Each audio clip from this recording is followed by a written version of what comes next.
नमस्कार. चित्रकूट रत्नागिरी सादर करीत आहोत वॉचमन. लेखक ऋषिकेश गुप्ते, दिग्दर्शक सचिन वीर, सादर करते श्रेया पांचाळ, सचिन वीर. वॉचमन वॉचमन असतो, अगदी खराखोरा असतो. पण आता माझं कोण ऐकणार? तरी मी हिला म्हणायचो, हे काय जगा वेगळं. लहान मुलाला रात्री झोपताना भीती कसली, तर वॉचमनची. ती वस्कन अंगावर आली. मग काय तुझ्या प्रधानमंत्र्या होता त्यांची दाखवू? मी गप्प बसलो. तिचं लॉजिक अगदी साधं सुद्धा होतं. तिच्या मते विज्ञान निष्ठ.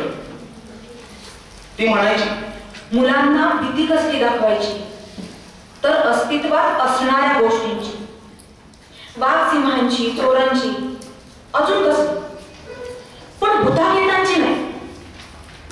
अशाच प्रकारे तर समाजातला मोठा वर्ग या भाकड कथांवर विश्वास ठेवू लागतो. ती रॅशनलिस्टांच्या घरातून आलेली. वडील चळवळी. तिच्या घरात भूताखेतांच्या गोष्टींना थारा नव्हता. म्हणून तिने छकुलीला रात्री झोपवताना भीती घालण्यासाठी म्हणून वॉचमनची निवड केली. पुढे घडणाऱ्या गोष्टींची तिला कल्पनाही नव्हती. मी जेव्हा कल्पना दिली तेव्हा अर्थात तिने मला वेडं ठरवलं, अक्षरशः वेडं. सर्वप्रथम मी जेव्हा हिच्या तोंडून वॉचमन विषयी ऐकलं, ती वेळ रात्रीची होती. मी दारा खिडक्या बंद करून झोपायच्या तयारीत होतो. घरातला एक एक दिवा मालवत मी बेडरूमकडे चाललो होतो. बेडरूमच्या दारातून आत शिरणार तोच माझ्या कानावर आवाज पडला. तो बघ, वॉचमन उभा आहे खिडकीत. ती बघ, टोपी दिसते. माझ्या काळजाचं भीतीनं क्षणार्धात पाणी झालं. तो आवाज हिचा नव्हता. तो आवाज माझ्या बायकोचा नव्हता, निश्चितच नव्हता. त्या आवाजातली जरब, तो करडेपणा, तो पुरुषी खर्जा माझ्या बायकोच्या नेहमीच्या अनुनासिक, मधाळ आणि मादक आवाजाशी किती विसंगत होता. मी घाईघाईने हात पटण्याकडे दिवा लावला तर ती पुन्हा अंगावर ओरडली. झोपू द्यायचं नाहीये का? मी निमूट दिवा बंद करत अंथरुणात शिरलो. नंतर तर हे नेहमीच झालं. रात्री छकुली झोपत नाही असं वाटलं की ही त्याच खर्जातल्या आवाजात छकुलीला वॉचमनची भीती दाखवायची आणि माझ्या अंगावर सर्वकण शहारा यायचा. आमचं घर तसं आडबाजूला, शहरापासून तुटलेलं. इथं अंधारही लवकर पडायचा. माणसंही तशी विरळच. आजकाल नवी बांधकामं वाढू लागली, त्यामुळे कामकरी माणसांचा राबता असायचा, नाही असं नाही. पण ते दिवसा संध्या छाया पसरू लागल्या की सारे कामकरी घरट्याकडे परतणाऱ्या पाखरांप्रमाणे नाहीसे होते. मग आम्ही आणि आमची तुरळक बंगल्यांची वस्ती, एवढंच. तसं पाहता या परिसराची मला आधीपासूनच भीती वाटत होती. म्हणजे आल्या दिवसापासूनच. का कोणास ठाऊक. माझी नोकरी होती तोवर मला हे कधी जाणवलं नाही, पण आताशा चांगलंच जाणवू लागले. हिचे वडील गेले आणि बंगला आम्हाला मिळाला. अन्यथा मी स्वतःहून तरी अशा जागेची निवड कायमस्वरूपी वास्तव्यासाठी म्हणून कधीच केली नसती. खरं तर या सर्व भीतीदायक प्रकारांना सुरुवात झाली ती माझी नोकरी गेल्यानंतर. माझी नोकरी जाण्याने आमच्या संसाराला फार मोठा आर्थिक फरक पडणार नव्हता.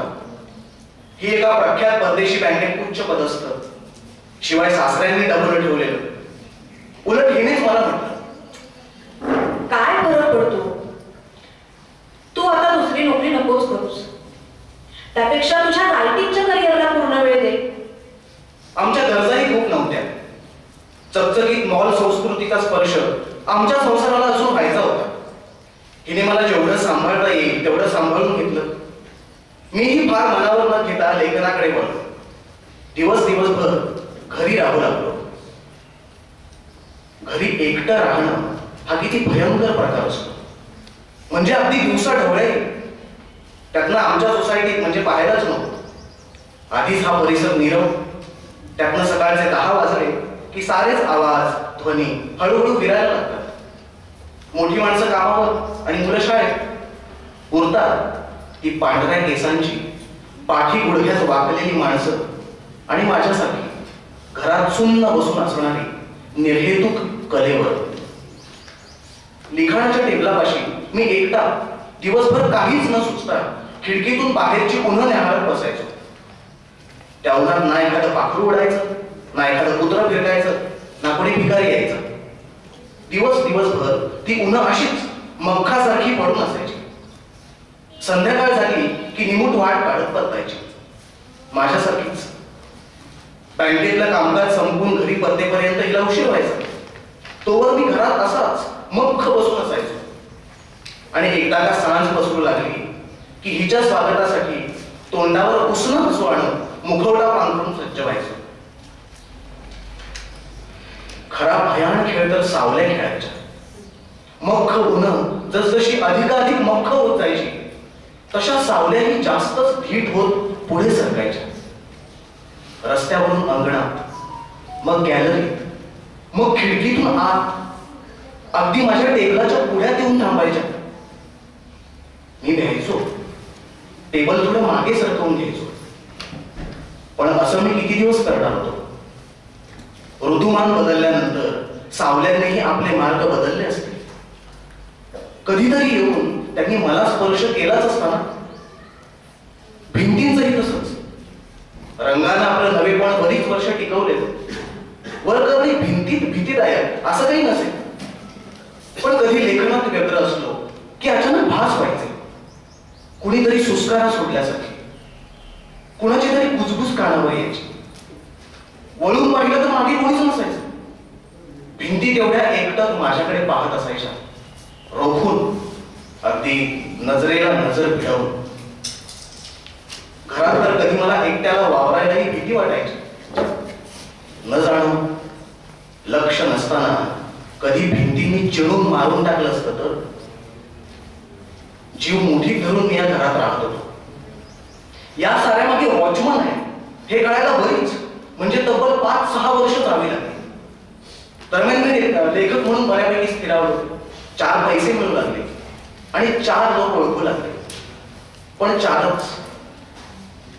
छकुलीचा जन्म अशाच एका भीतीदायक मैथुनातून घडला. बाहेर वारा भिजल्या दिव्यागत लहान पडलेला. रस्ते प्रेतासारखी निर्जीव. घरात भिंतींनी हातात हात धरून कोंडाळं केले. खिडकीच्या फटीतून लठ्ठ चंद्रप्रकाश आत झिरवलेला. करवतीसारखे दात करा खात रात्र आम्हाला गिळायला टपलेली. या साऱ्यापासून अनभिज्ञानी हिच्या शरीराला भेटलेलो. शरीरात ज्वाळा पेटल्या की माणूस किती बेसावध होऊन जातो. त्याच वेळी एखाद्या कोळ्याप्रमाणे टपून बसलेल्या सभोवतालातल्या त्या अघोराची मला जाणीव झाली असती तर हे सगळं घडलं असतं? नक्कीच घडलं नसतं. त्या एका बेसावध क्षणाने छकुलीच्या जन्माची बीजं रोवली आणि छकुलीच्या जन्माने वॉचमनलाही जन्म घेतला. पुढची काही वर्ष वादळा तिच्या शांततेसारखी गेली. म्हणजे सभोवताली भीती होती, पण भीतीलाही माणूस सरावतोच ना. आणि छकुलीच्या जन्मानंतर विशेषतः ती थोडी कमी झाली.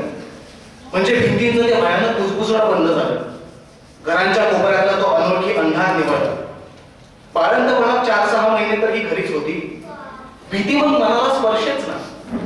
त्यातनं छकुलीचं वेळी अवेळी रडणं. घर कसं एकदम चैतन्यमय होऊन गेलं होतं. मला वाटलं झालं, सगळी भीती गेली. पण तसं व्हायचं नव्हतं. कसं कोणास ठाऊक हिच्या मनात ते वॉचमनचं फूल आलं.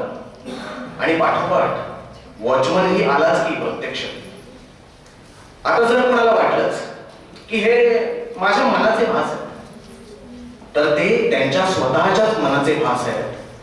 कारण वॉचमन असतो, अगदी खरा असतो. मी स्वतः पाहिले त्याला. अगदी याची देही याची डोळा. हिनं छकुलीला वॉचमनची भीती घालायला सुरुवात केली. त्यानंतर काही दिवसांनीच मला कळलं आमच्या सोसायटीत खूप पूर्वी एक वॉचमन होता.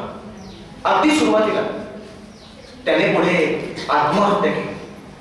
मी उत्सुकतेपोटी अधिक चौकशी केली, म्हणजे तो दिसायचा कसा वगैरे. जी माहिती कळली ती अगदी मला दिसायचा त्या वॉचमन सारखीच होती. म्हणजे वेश, रूप, उंची, हाडपेर अगदी तसंच. मुळात वॉचमन मला सर्वप्रथम दिसला तो एकदम अवचितच. वेळ दुपारची होती. ही कामावर, छकुली बेडरूम मध्ये झोपली. त्यावेळी ही कामावर गेली की छकुलीला दिवसभर मीच सांभाळायचो. ती माझ्याकडे अगदी छान रमायची. हिवाळ्यातली ती एक थंड दुपार होती. भिंतींनी कुजबुजायला सुरुवात केली, पण आताशा मी त्याकडे दुर्लक्ष करायला शिकलेलो. माझ्या आजूबाजूला वाऱ्यासोबत अस्पष्टशा सावल्या हिलकावत होत्या. लिखाणाच्या टेबलावरून मी पाणी प्यायला म्हणून उठलो, तर माझ्या लिखाणाच्या खोलीच्या दारातच मला तो दिसला. वॉचमन, हो वॉचमनच. तो एखाद्या प्रेतासारखा दिसत होता. अंगावर निळसर युनिफॉर्म, डोक्यावर टोपी, हातात दंडुका. बर्फासारखी थंड नजर शून्यात रोखून तो दारात अति निश्चल उभा होता, एखाद्या पुतळ्यासारखा. माझ्या छातीत भीतीची एक सूक्ष्म कळ आली. पाय जागीच थिजले. मी त्याच्यावरची नजर दुसरीकडे वळवली. क्षण दोन क्षणानंतर पुन्हा दाराकडे पाहिलं. तो तिथे तसाच उभा होता. हळूहळू मला जाणवू लागली ती थंडी. घरात जणू कोणी बर्फाचे ढीग आणून रचले असावे असा थंडावा सर्वत्र पसरू लागला होता. एवढ्यात छकुलीने रडायला सुरुवात केली. मी एकदम दचकलोच. पण तो तिथे तसाच उभा होता. बेडरूम मध्ये जाऊन छकुलीला घ्यायचं झालं तर मला त्याला ओलांडावं लागला. माझ्यात तेवढी हिंमत नव्हती. आता छकुली खूपच जोराने रडू लागली आणि मी जागीच उभा धिम्म. छकुलीच्या रडण्याचा स्वर टिपेला पोहोचला तेव्हा माझे पाय आपोआपच हलले. दारा बाहेर पडायचं झालं तर मला त्याच्या अगदी जवळून जावं लागणार होतं. अगदी जवळून. तो दाराच्या एवढ्या जवळ उभा होता की कदाचित मला त्याचा स्पर्शही झाला असता. आणि त्याचा स्पर्श, देवा, मनात एकच भीती, छकुली बाहेर येते की काय. जर छकुली बाहेर आली असती आणि त्याने तिच्यावर झडप घातली असती तर मी काय करणार होतो. शेवटी धीर एकवटत मी हलकेच पाऊल बिलकुल न वाचवता पुढे झालो. तो तसाच उभा होता. अगदी सुरुवातीला दिसला होता तसाच. त्याच्या एकूण आविर्भावात तसूभरही फरक पडला नव्हता.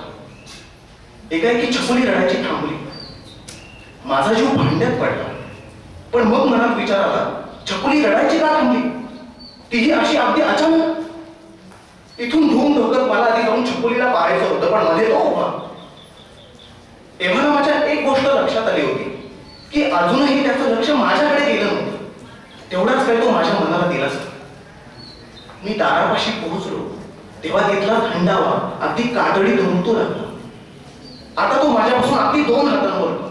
एका झडपेत त्याला माझा गळा पकडता आला असता, पण तो तिथे तसाच उभा होता धिम्म.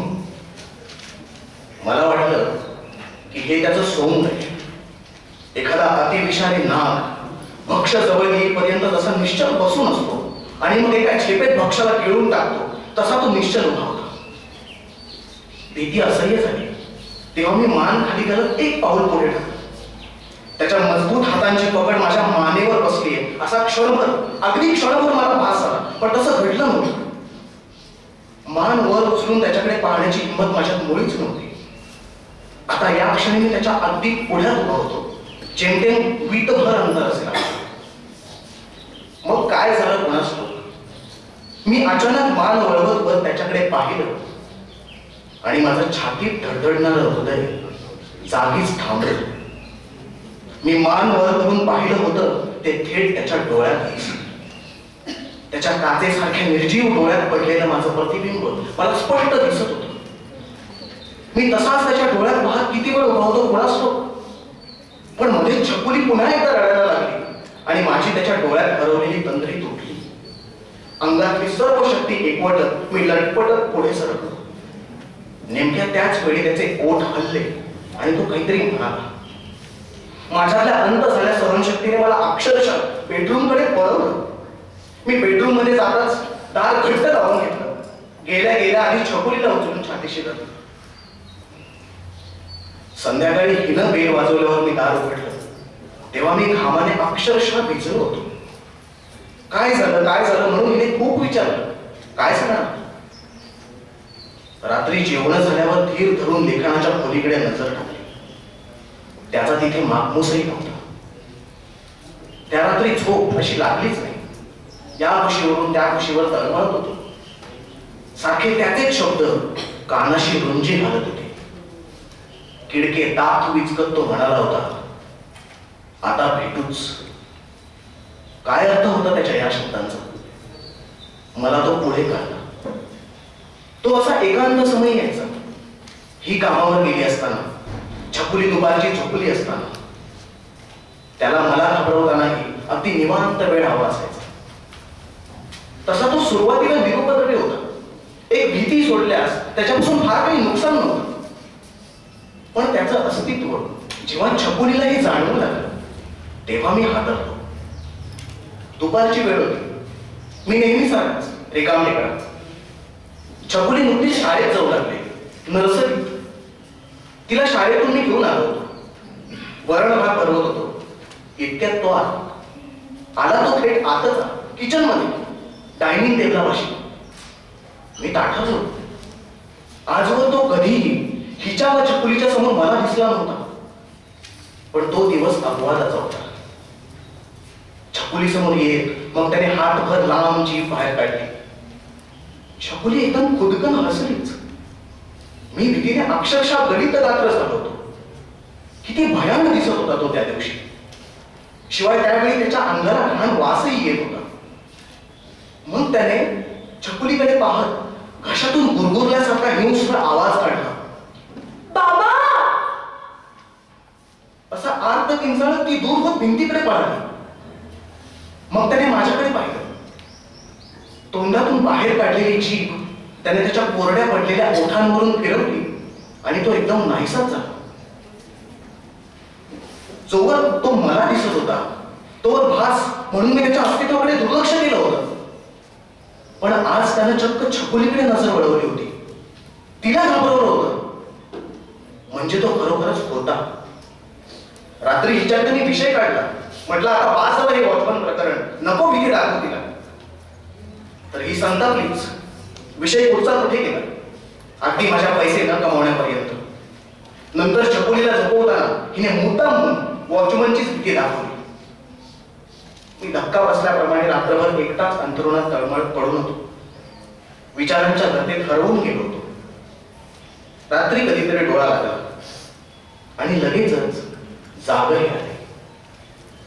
आसमंत कमालीचा थंड पडला होता. मी उठून बसलो तर खिडकीत तो उभा होता, वॉचमन. खरं तर रोज झोपताना मी अगदी न चुकता खिडकी लावून घ्यायचो. त्या दिवशी नेमका कसा विसरलो कोणास ठाऊक. त्या खिडकीत उभं राहून तो एकटक या दोघींनाच न्याहाळत होता. त्याच्या नजरेत एक असूया होती आणि आसुसलेपणे.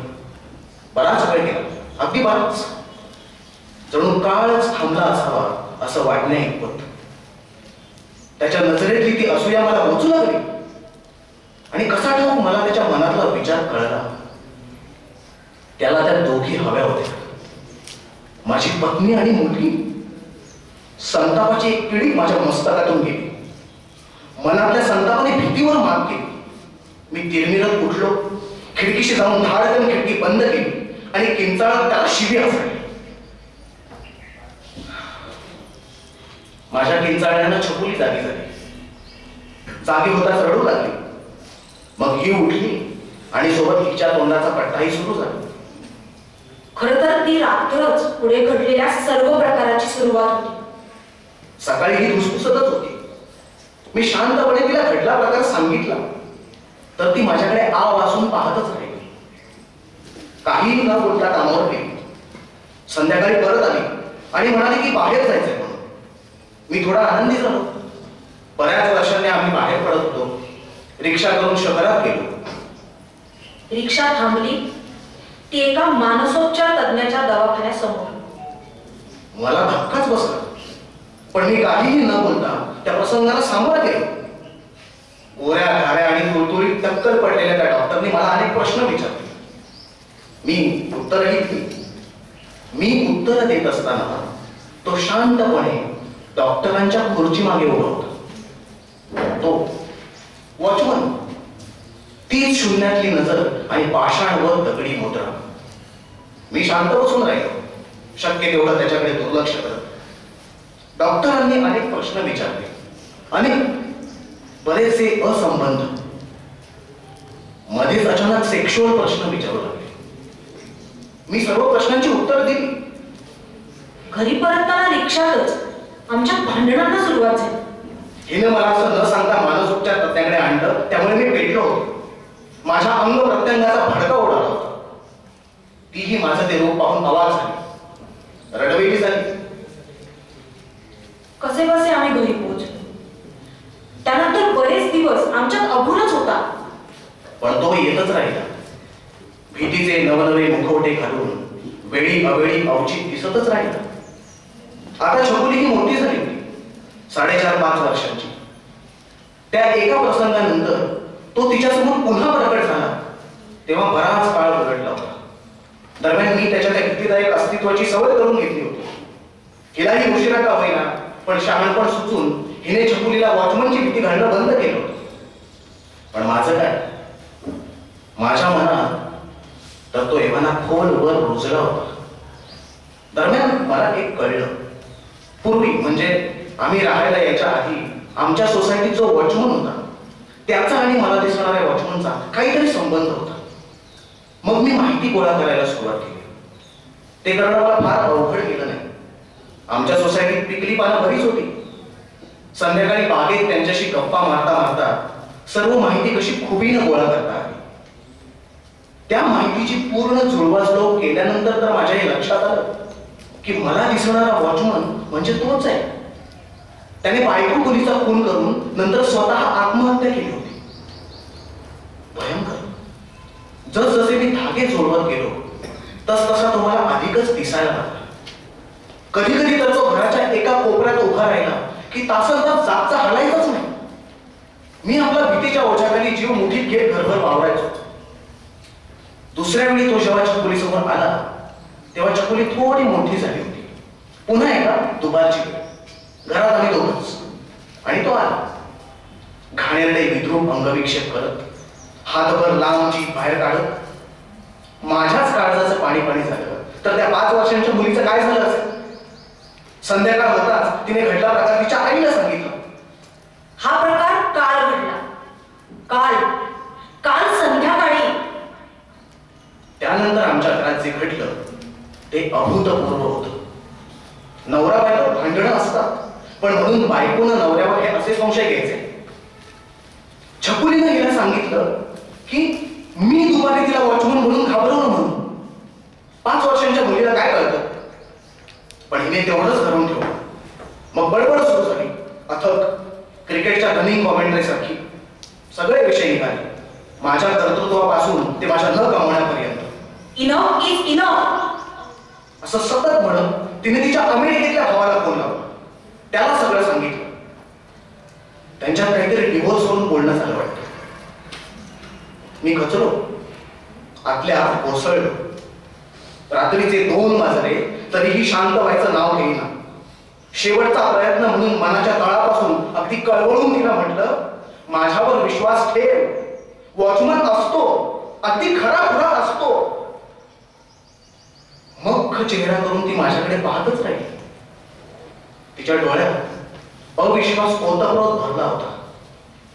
मग धगधगणाऱ्या रागावर नियंत्रण ठेवत शांतपणे म्हणाली, ठीक आहे, तू म्हणतोस तर वॉचमन असतो. पण हा तुझा वॉचमन मला आत्ताच्या आता दिसला नाही तर उद्या सकाळी मी छकुलीला घेऊन हे घर सोडून जाईल, कायमचं. मी आवाज झालो. वॉचमनचं येणं काही माझ्या हातात नव्हतं. तो कधीही कुठूनही कसाही यायचा, त्याच्या मनाची मर्जी. दाखव तुझा वॉचमन मला आज इथे. मी काहीच बोललो नाही. वेळ लागले तुला, वेळ. तिचे हे शब्द मी लग्नापासून ऐकतोय. तरी बाबा म्हणत होते नको करूच याच्याशी लग्न म्हणून. आता मी थोडंच लागलेलो हिच्या मागे. हीच माझ्या प्रेमात पडली. वाटोळं केलंस माझ्या आयुष्याचं. फुकट खाऊ. तिचा प्रत्येक शब्द मनाला विखारी दंश करत होता. बायकोच्या जीवावर जगतो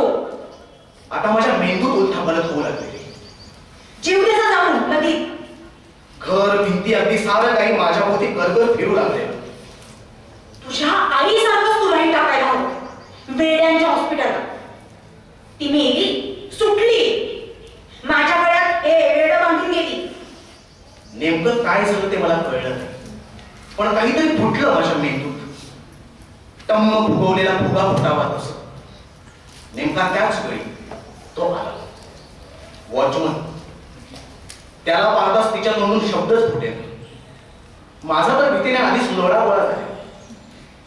तो एखाद्या हिंस्र श्वापरासारखा कुरकुरला, किडके दात दाखवत हसला. प्लीज नॉर्मल हो, ही म्हणाली. पण ही माझ्याशी का बोलत होती? तिला माहित नव्हतं का की त्याचं येणं जाणं माझ्या बिलकुल हातात नाही? तो तिच्या दिशेने आला तशी ती भिंतीकडे मागे सरकू लागली. त्यानं झेप घेत तिच्या केसांचा पुचडा पकडला आणि तिला फरफटत दरवाजाकडे ओढलं. प्लीज डोंट डू दिस. ती माझ्याकडे दयेची याचना करत होती, पण मी बस नाही. माझ्या अंगातल्या शक्तीचा पूर्ण क्षय झाला. तेव्हा ना छकुलीही किंचाळून रडू लागली. आमचा बंगला सोसायटीच्या एका टोकाला, सर्वात जवळचा दुसरा बंगला आमच्यापासून बराच दूर. त्यातनं सोसायटी सगळी पिकल्या पानांनी भरले. तिचं किंचाळणं ऐकून ही पिकली पानं बाहेर येण्याची शक्यता तशी कमीच होती. त्यालाही फार वेळ घेतला. तिला फरशीवर आडवं टाकलं. दोन्ही बाजूंनी पाय टाकत तो तिच्या पोटावर बसला आणि त्याने तिचा गळा घातला. नवऱ्याचा द्वेष करतेस रांडे, तो द्वेषाने म्हणाला. Sorry please. तिच्या तोंडून जेमतेम एवढेच शब्द बाहेर आले. तिच्या डोळ्यातली ती मूर्तिमंत भीती डोळ्यातच ठिजली. पुढच्या क्षणी त्याने तिच्या गळ्यावरची त्याच्या दोन्ही हातांची पकड घट्ट केली. आवडली. तिचे डोळे खोबणीतच फिरले, पांढरे झाले आणि तिने मान टाकली. त्याने माझ्या डोळ्यांसमोर माझ्या पत्नीचा प्राण घेतला होता आणि मी काहीही न करता एखाद्या षंडासारखा नुसता पाहत होतो. एवढ्यात आई आई असं किंचाळून रडत छकुली समोर आली आणि त्यांनी छकुलीकडे पाहिलं. नाही, छकुलीला नाही, प्लीज नको. मला त्याला सांगायचं होतं, त्याच्यासमोर रडायचं होतं, पाय धरून भीक मागायची होती, माझ्या छकुलीला काही करू नकोस म्हणून. पण माझ्या तोंडून शब्दच फुटेल. त्याचं ते भयानक रूप पाहून छकुली भिवून मागे झाली. बाबा नको, प्लीज घाबरवू नको. ते लेकरू मला विनवत होतं, पण तो मी नव्हतो. कसं सांगणार होतो मी तिला? त्याने तिच्यावर झडप टाकली आणि एकाच हातात तिचा गळा पकडत तिला वर उचललं. माझा श्वास जागीच थांबला. तिचा तो कोवळा लुसलुशीत गळा आणि त्याच्या हाताची ती मजबूत पकड. बाबा करत तिने माझ्याकडे मदतीचा शेवटचा टाहो पडला. पण मी शंड. क्षणार्धात माझ्या डोळ्यांसमोर सर्व काही तरळून गेलं. या लेकराला मी माझ्या हाताने भरवलं होतं, न्हाऊ माहू घातलं होतं, खेळवलं होतं. माझ्या छातीत कोंडून आलं, पण त्याला दया आली. त्याच्या हाताची पकड घट्ट झाली, अधिकच घट्ट. आणि पुढचं पाहण्याआधीच माझी शुद्ध हरवली. आज सकाळी जाग आली तर घरभर ही मरण काळ. कुणीच उठत नाही. नाही ना छकुली. झोपून गेल्या दोघी. बाहेर दाराची बेल वाजते, लोक दार ठोकतायत. मी केव्हाच हिच्या कानात ओरडतोय, अगं उठ ना, तुला कामावर जायचंय ना, छकुलीला शाळेत सोडायचंय ना, छकुली उठ बाळा. नाही उठ, नाही उठ. तरी मी सांगत होतो, वॉचमन असतो, अगदी खरा असतो. पण आता माझं कोण ऐकलं? मला एक प्रश्न आहे की जे छकुलीचे जे वडील होते ते वॉचमनला का घाबरायचे हेच मला कळलं नाही. कथावर पडू. तुला कळलं का की वॉचमन खरोखर यायचा की आणि तो त्यांना दिसायचा ती जसं म्हणाली, तर त्यातली गंमत कळली का? तो भूत होता का किंवा काय? तुला काय वाटतं त्याबद्दल? नाही कळलं ना?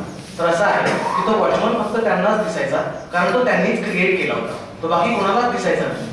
आणि शेवटी बघतो त्या दोघींना मारतो आणि शेवटी दुसऱ्या दिवशी ते म्हणतात की हे झोपले ते उठत नाहीये, मरण करा पसरले. म्हणजे काय? तर वॉचमन असं कुणीही नव्हतं. ते स्वतःच होते, फक्त त्यांच्या कमतरता, त्यांना जे मानसिक जे काही होत होतं, म्हणजे कधी कधी आपल्याला त्रास होतो ना मानसिक, तसं होत होतं त्यांना, आणि त्यामुळे त्यांनीच तो क्रिएट केला होता, म्हणून तो कोणालाही दिसत नव्हता, आणि त्या दोघींना त्यांनीच मानला. कळलं? थँक्यू.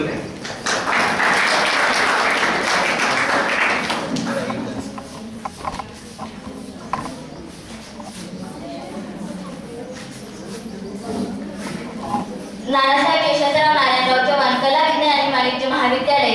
मी नूतन गोपाल सोनार. वॉचमन हे पात्र या अभिवाचनात मुख्य वाटलं. प्रसंगानुसार जे वर्णन केले ते भीतीदायक म्हणजेच प्रसंगाला शोभले असे ते होते.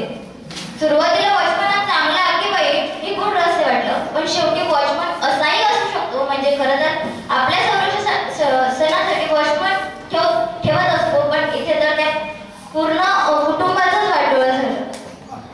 आणि मला यासोबतच एक बोलावंसं वाटतं की माझ्या मैत्रिणीने इथे ह्यांची कमतरता काढली, पण माझं हे मत आहे की इथे जे काही आलेले पूर्ण जगभरातून किंवा महाराष्ट्रातून असतील हे सर्व विद्वान आणि कलाप्रेमी किंवा नाट्यकर्मी आहेत, खूप आमच्यापेक्षा अनुभवाने मोठे आहेत, आणि त्यांची कुठेतरी चूक काढणं किंवा त्यांचं हे करणं कुठेतरी मला वाईट वाटलं. तर आमच्या महाविद्यालयाकडनं मी त्यांची माफी मागते.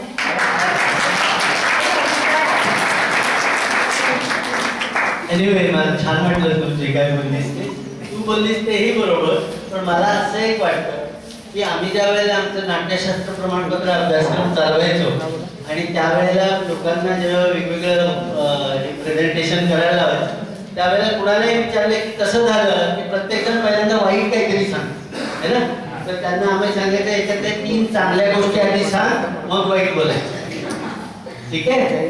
आणि ही आपली नजर आहे, आपली वृत्ती आहे, आपली प्रवृत्ती आहे की आपण हे करत असताना, जगत असताना सुद्धा चांगल्या गोष्टी बघायला शिकलं पाहिजे. ठीक आहे. चुकीच्या वाईट गोष्टी बघून त्याच्यावरती जर का तुम्ही राहत गेलात तर तुमचं आयुष्य नैराश्यानं किंवा दुःखानं, चिडीनं, हे सगळ्या ज्या निगेटिव्ह भावना आहेत, संताप आहे, काळजी आहे, दुःख आहे, हे सगळं अशा निगेटिव्ह याच्यातनं निघतं. त्यामुळे काही छान गोष्टी ज्या समोर दिसतात. दुसरी गोष्ट, तुम्ही लेखनाबद्दल बोलतो आहे की नाही, तर लेखनाबद्दल बोलायला तर रत्नाकर बनकरेंची आणि याच्याबद्दल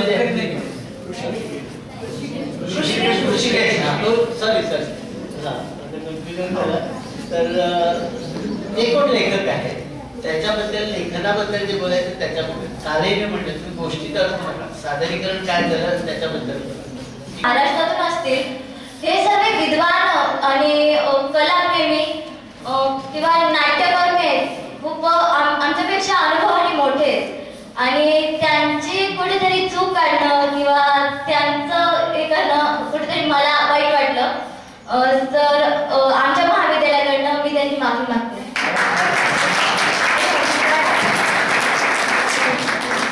एनिवे, मला छान वाटलं तू जे काय बोललीस ते.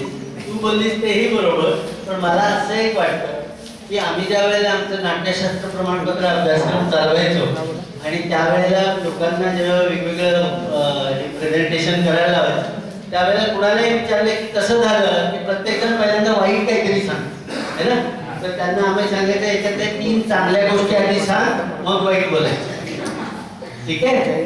आणि ही आपली नजर आहे, आपली वृत्ती आहे, आपली प्रवृत्ती आहे की आपण हे करत असताना, जगत असताना सुद्धा चांगल्या गोष्टी बघायला शिकलं पाहिजे. ठीक आहे. चुकीच्या वाईट गोष्टी बघून त्याच्यावरती जर का तुम्ही राहत गेलात तर तुमचं आयुष्य नैराश्यानं किंवा दुःखानं, चिडीनं, हे जे सगळ्या ज्या निगेटिव्ह भावना आहेत, संताप आहे, काळजी आहे, दुःख आहे, हे सगळं अशा निगेटिव्ह याच्यातनं निघतं. त्यामुळे काही छान गोष्टी ज्या समोर दिसतात. दुसरी गोष्ट, तुम्ही लेखनाबद्दल बोलतो आहे की नाही, तर लेखनाबद्दल बोलायला तर रत्नाकर बनकरेंची आणि याच्याबद्दल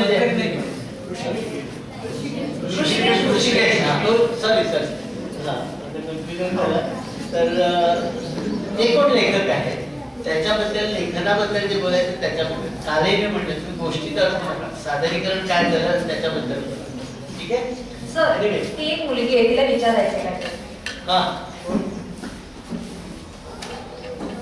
ताई हात कर पण जरा पटपट उरकूया. 11:30 वाजले.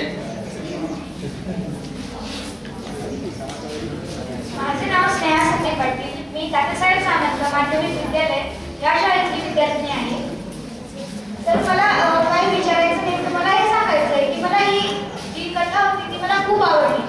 कारण म्हणजे मला इतकी आवडली की मग एक लहान मुलगी होती, त्या लहान मुलीला त्या वॉचमॅनची भीती देणं, कारण वॉचमॅन तर आपल्या संरक्षणासाठी असतो, मग त्याला वॉचमॅनची भीती का देणं आणि का बरं केली, आणि त्या जे तिचे वडील होते म्हणजे त्यांना का भीती वाटायची किंवा त्यांची मुलगी त्यांच्या मुलीला ते करतील गोपाली तर असं का घडायचं. तुला प्रश्न आहे. तू पूर्ण ही कथा वाचलीस ना, म्हणजे खरं तर ऋषिकेश गुप्ते असे एक लेखक आहेत की ते माणसाची मानसिक अवस्थाशी ते खेळतात. तेच या कथेत त्यांनी केलंय. मुळात तो जो माणूस आहे म्हणजे ज्याने लेखक म्हणून कथा लिहिली, तर त्याच्या आयुष्यात पूर्व आयुष्यात काहीतरी घडलं असेल जे त्याला भीती देणारं असेल, आणि त्याच्यातली जी बायको आहे ती वास्तवात त्या गोष्टींची तिच्या मुलीला भीती दाखवत असते. तू नीट कथा ऐकली असतील तर तुला ते सांगेल. ती सुरुवातीलाच म्हणते की मुलांना भीती कसली दाखवायची, वाघ सिंहांची, चोरांची, म्हणजे खऱ्या माणसांची दाखवायची, म्हणून ती वॉचमनची भीती दाखवते. आपण पोलिसांची भीती दाखवतो ना की अरे पोलीस तुला पकडून नेतील, तसंच ते वॉचमनची भीती दाखवतो. फक्त त्या लेखकाला ती स्वतःची भीती व्यक्त करायला मग तो वॉचमन उभा करतो. मला असं वाटतंय की ही गोष्ट खरी म्हणजे तुम्ही जे सांगत होते ती खरी आहे, ती खरी आहे का? नाही, ते काल्पनिक आहे.